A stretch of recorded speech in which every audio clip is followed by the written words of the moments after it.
முதல் 6 மாதத்துல எத்தனை இக்கட்டு வந்த போதிலும் கர்த்தர் விடுதலையாக்கினா.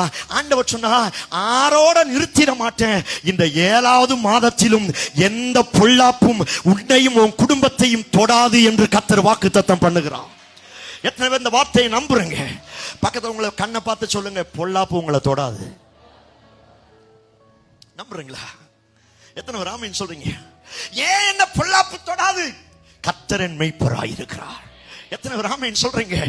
ஏன் அதால என்ன டச் பண்ண முடியாது, ஏன் அதால என்ன தொட முடியாதுன்னா, நான் ஆராதிக்கிற கர்த்தர் எனக்கு மேய்ப்பராய் இருக்கிறபடினா அவ்வளவு சீக்கிரம் அது என்னை தொடாது.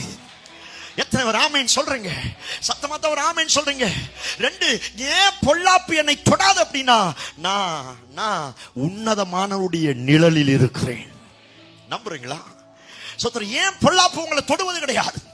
ஏன் சோத்திரம் சத்துருடைய கிரியைகள் உங்களை தொடுவது கிடையாது? நீங்க இன்னொருத்தருடைய நிழலிலே அல்ல, உன்னதமானவருடைய நிழலில் இருக்கிறபடினால் அவ்வளவு சீக்கிரத்துல பொல்லாப்பு உங்களை தொடாது.